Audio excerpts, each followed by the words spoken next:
नमस्कार, मैं हूं संतोष पाठक और आप लोग देखना शुरू कर चुके हैं संतोष पाठक ऑफिशियल यूट्यूब प्लेटफॉर्म। एक लंबे अरसे बाद अब इंडिया गठबंधन के नेताओं को यह लग रहा है कि केंद्र की नरेंद्र मोदी सरकार को गिरा पाना आसान है। इंडिया गठबंधन के दिग्गज नेताओं को यह लग रहा है कि अब वह समय आ गया है कि एनडीए गठबंधन में शामिल राजनीतिक दलों को तोड़ा जा सकता है। और केंद्रीय गृह मंत्री अमित शाह ने कल लोकसभा में जो प्रधानमंत्री को हटाने वाला, कैबिनेट मंत्रियों को हटाने वाला, मुख्यमंत्रियों और राज्य सरकार के मंत्रियों को हटाने वाला जो बिल पेश किया, उस बिल के पेश होने के बाद इंडिया गठबंधन ने अपनी रणनीति को फिर से बनाया और अब इंडिया गठबंधन एनडीए गठबंधन में फूट डालने की, यानी एनडीए गठबंधन में शामिल राजनीतिक दलों को तोड़ने की एक बड़ी रणनीति पर, एक बड़े एजेंडे पर काम करना शुरू कर चुका है।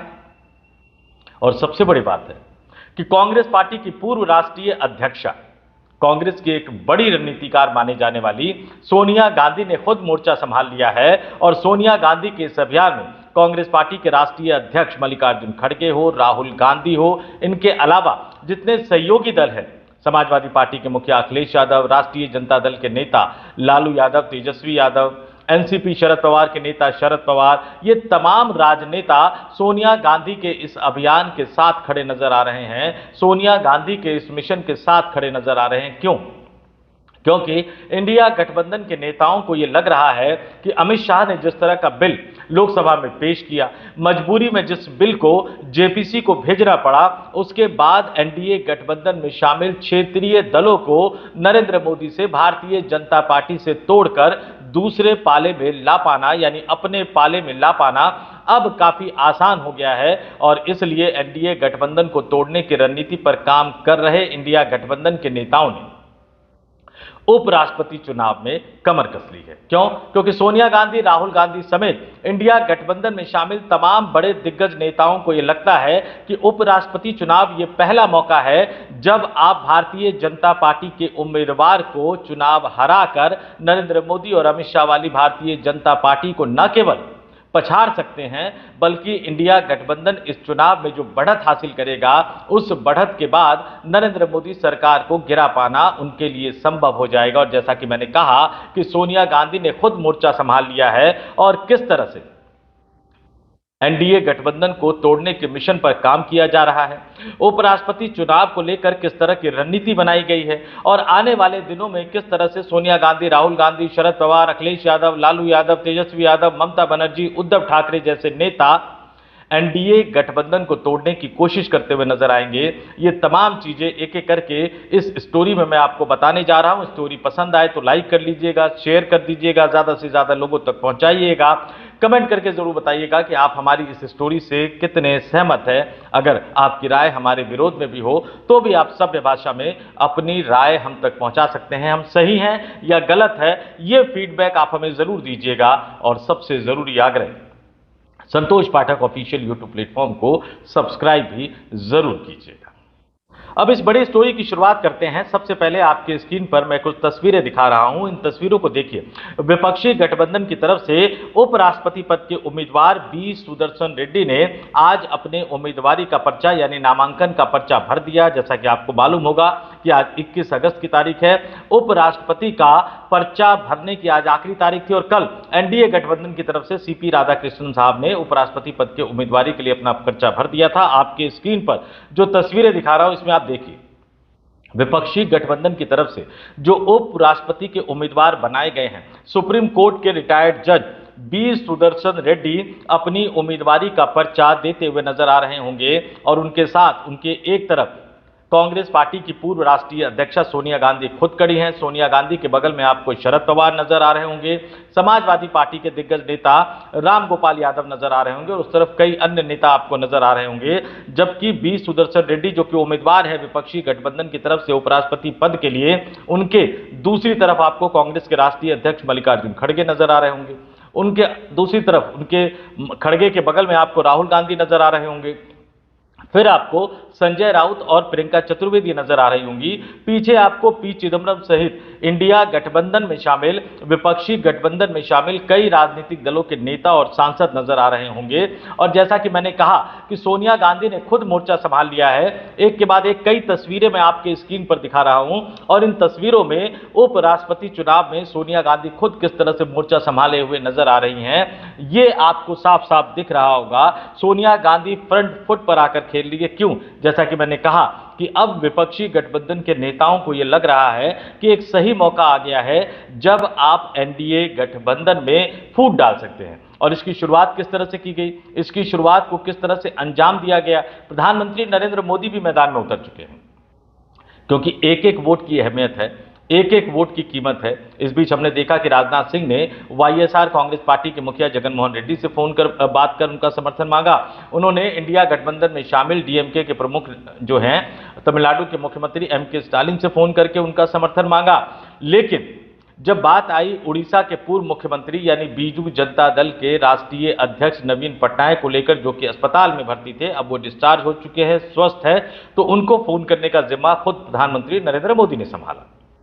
कल नरेंद्र मोदी साहब ने बीजू जनता दल के नेता नवीन पटनायक को फोन करके उपराष्ट्रपति चुनाव में समर्थन मांगा, उनके अच्छे स्वास्थ्य की कामना की। हालांकि आपको बता दूं कि बीजू जनता दल चुनाव आयोग से भी मिला था और उन्होंने उड़ीसा में गलत तरीकों का इस्तेमाल करके भारतीय जनता पार्टी पर विधानसभा और लोकसभा दोनों चुनाव जीतने का आरोप लगा रखा है। चुनाव आयोग कोई कार्रवाई नहीं कर रहा है, लेकिन वक्त और हालात देखिए कि प्रधानमंत्री को खुद स्वास्थ्य का हालचाल जानने के बहाने समर्थन मांगने के लिए नवीन पटनायक साहब को फोन करना पड़ रहा है। नवीन पटनायक साहब को कांग्रेस पार्टी के राष्ट्रीय अध्यक्ष मल्लिकार्जुन खड़गे ने भी फोन किया। उनके पास राज्यसभा में 7 सांसद है, और जैसा कि मैंने कहा कि एक एक सांसद बहुत कीमती है, तो अब नंबर का आंकड़ा यह बताता है कि विपक्षी गठबंधन को यह पता है कि आप अपने उपराष्ट्रपति पद के उम्मीदवार को तभी चुनाव जितवा पाएंगे, आप एनडीए गठबंधन के उपराष्ट्रपति पद के उम्मीदवार सीपी राधाकृष्णन को चुनाव में हराकर अपने उम्मीदवार बी सुदर्शन रेड्डी को तभी चुनाव जितवा पाएंगे जब एनडीए गठबंधन में आप दरार डालने में कामयाब हो जाएंगे, एनडीए गठबंधन में जब आप फूट डालने में कामयाब हो जाएंगे, एनडीए गठबंधन से जब आप चंद्रबाबू नायडू और नीतीश कुमार सहित कुछ अन्य राजनीतिक दलों के सांसदों को, नेताओं को बाहर निकाल पाने में कामयाब हो जाएंगे। और इसको लेकर जैसा कि मैंने शुरू में बताया, एनडीए गठबंधन के अंदर फूट डालने का अभियान जो है, इंडिया गठबंधन का अभियान जो है वो शुरू हो गया। और ऐसा लग रहा है कि हर नेता अपना अलग अलग जो रोल है वो इसमें निभा रहा है, और इन सब का कोऑर्डिनेशन कहीं ना कहीं से जरूर हो रहा है, क्योंकि जैसा कि मैंने कहा कि कांग्रेस पार्टी हर हाल में उपराष्ट्रपति के चुनाव में भारतीय जनता पार्टी को मात देना चाहती है। और इसलिए संयुक्त आंध्र प्रदेश में जन्मे वकील समुदाय यानी एडवोकेट जो फर्टर्निटी कही जाती है, उनसे जुड़े जज रह चुके, गोवा के पहले लोकायुक्त रह चुके justice retired B Sudarshan Reddy का चयन विपक्षी गठबंधन ने अपने उम्मीदवार के तौर पर किया। और उसके बाद से उनको इंडिया गठबंधन का उम्मीदवार ही नहीं बताया जा रहा, बल्कि उनको पूरे के पूरे विपक्षी गठबंधन का उम्मीदवार बताया जा रहा है। जाहिर तौर पर यह एक रणनीति के तहत किया जा रहा है। और अब मैं आपको बताने जा रहा हूं कि एनडीए गठबंधन में फूट डालने के मिशन में कैसे कांग्रेस पार्टी समेत इंडिया गठबंधन में शामिल कई बड़े राजनीतिक दल, कई दिग्गज नेता जुट गए हैं। इस साल उपराष्ट्रपति चुनाव के साथ साथ विपक्षी इंडिया गठबंधन की जो सबसे बड़ी परीक्षा है वो बिहार के विधानसभा चुनाव में भी है, क्योंकि वहां इंडिया गठबंधन मजबूती से लड़ रहा है। राहुल गांधी, तेजस्वी यादव अभी वोटर अधिकार यात्रा निकाल रहे हैं। कुछ तस्वीरें मैं उन दोनों नेताओं की आपके सामने दिखा रहा हूं। तो एनडीए गठबंधन में फूट डालने की जिम्मेदारी जो है वो तेजस्वी यादव संभालते हुए नजर आ रहे हैं। आपके स्क्रीन पर मैं प्रभासाक्षी.com की एक खबर दिखा रहा हूं। तेजस्वी यादव इसमें क्या कहते हुए नजर आ रहे हैं? एनडीए में फूट डालने की कोशिश, तेजस्वी का दावा, नीतीश नायडू के लिए आ रहा है पीएम सीएम को हटाने वाला बिल। यानी वो एक ही दांव से चंद्रबाबू नायडू को भी संदेशा दे रहे हैं, अपने गृह राज्य बिहार के मुख्यमंत्री नीतीश कुमार को भी संदेशा दे रहे हैं कि जो ये बिल प्रधानमंत्री और मुख्यमंत्री को हटाने वाला बिल जो केंद्रीय गृह मंत्री अमित शाह ने लोकसभा में पेश किया है, ये बिल चंद्रबाबू नायडू को और नीतीश कुमार को हटाने के लिए लाया गया है। आगे इसमें खबर भी दे रखी कि राष्ट्रीय जनता दल के नेता तेजस्वी यादव ने गुरुवार को प्रधानमंत्री, मुख्यमंत्री और मंत्रियों को गंभीर गंभीर आपराधिक आरोपों में पद से हटाने के प्रस्तावित विधेयक को लेकर भाजपा के नेतृत्व वाली केंद्र सरकार की आलोचना की और इसे यातना की रणनीति करार दिया। भाजपा की सहयोगी टीडीपी और जेडीयू पर निशाना साधते हुए यादव ने यानी तेजस्वी यादव ने आरोप लगाया कि भाजपा के नेतृत्व वाली भाजपा नीति केंद्र सरकार बिहार के मुख्यमंत्री नीतीश कुमार और आंध्र प्रदेश के मुख्यमंत्री चंद्रबाबू नायडू के लिए यह विधेयक ला रही है। उन्होंने कहा कि ब्लैकमेल किया जा रहा है उनको, नीतीश कुमार और चंद्रबाबू नायडू को ब्लैकमेल किया जा रहा है, ये तेजस्वी यादव कह रहे हैं। उन्होंने आगे कहा कि अगर ईडी के मामलों में पीएमएलए लगाया जाता है तो जल्दी जमानत नहीं मिलती। जाहिर तौर पर यह यातना की रणनीति है, क्योंकि जैसे ही आप 30 दिन से ज्यादा तक जेल में रह जाएंगे तो अपने आप आपको मुख्यमंत्री का पद छोड़ना पड़ेगा। तेजस्वी यादव ने सीधे सीधे कहा कि देश बनाने की बजाय भारतीय जनता पार्टी इसे बर्बाद कर रही है। यह विधेयक कुछ नेताओं को ब्लैकमेल करने और धमकाने की एक चाल है और यह विधेयक विशेष रूप से बिहार के मुख्यमंत्री नीतीश कुमार और आंध्र प्रदेश के मुख्यमंत्री चंद्रबाबू नायडू के लिए लाया गया है। उन्होंने झारखंड के मुख्यमंत्री हेमंत सोरेन और दिल्ली के मुख्यमंत्री अरविंद केजरीवाल का उदाहरण देते हुए कहा कि उनको जेल हुई थी लेकिन बाद में बरी कर दिया गया। उन्होंने इस कानून के तहत निशाना बनाए गए अन्य लोगों के लिए भी ऐसा ही हश्र होने का संकेत दिया। और क्यों चंद्रबाबू नायडू पर, क्यों नीतीश कुमार पर विपक्षी गठबंधन यानी इंडिया गठबंधन के नेता बहुत ज्यादा फोकस करते हुए नजर आ रहे हैं, क्योंकि इसके लिए आपको उपराष्ट्रपति चुनाव के चुनावी गणित को समझना होगा।